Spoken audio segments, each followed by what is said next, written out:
you find out something small and human about the person you have looked up to for years, a mentor, a public figure, someone whose wisdom genuinely shaped how you think and how you live, and it lands with far more force than the fact itself would seem to warrant. They were petty in a private moment. They handled something badly. They turned out to be, in this one specific respect, an ordinary, flawed person rather than the steady, wise figure you had built them up to be in your mind. And the reaction that follows is not mild disappointment. It is something closer to genuine grief, even genuine anger, as though something real has been taken from you rather than simply a fact you happen to learn. Carl Jung had a real explanation for why discovering a hero's ordinary humanity can feel like an actual personal loss.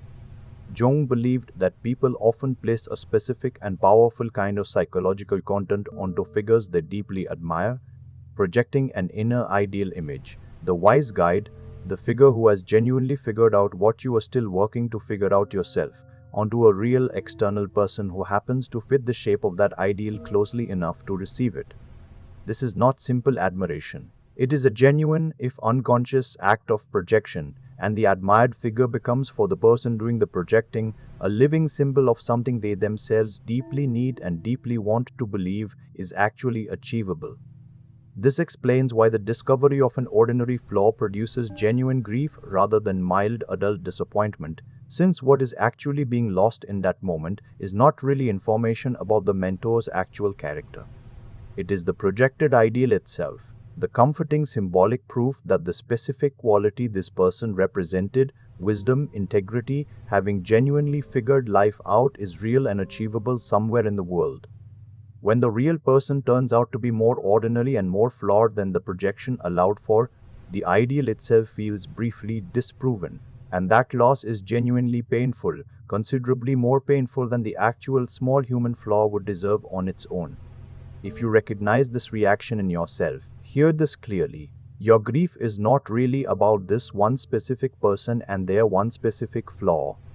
It is about the collapse of a projection you had placed onto them, and this collapse, uncomfortable as it is, offers something genuinely valuable if you are willing to actually look at it directly. It offers the chance to finally separate the real quality you admired from the specific flawed human being you had attached it to, and to recognize that the quality itself, wisdom, integrity, genuine growth, does not actually depend on any single person embodying it perfectly and without contradiction. Here is what actually helps. Rather than either angrily discarding everything this person ever taught you, or forcing yourself to keep the idealized image intact despite clear evidence to the contrary, it helps to consciously separate the two things that got fused together in your original admiration. What specific quality did you actually value and learn from this person? And can that quality now be held on its own terms as something genuinely real and genuinely worth pursuing in your own life, entirely independent of whether this particular person turned out to embody it perfectly in every single moment of their actual ordinary human existence? There is a second thing worth understanding, because it changes how you relate to admiration going forward. No real person, however wise or however genuinely admirable in specific respects, is ever going to be a perfect, uncontradicted embodiment of an entire ideal. Every mentor, every hero, every figure you might ever look up to is a full, complicated human being, capable of real wisdom in one area and real ordinary failure in another.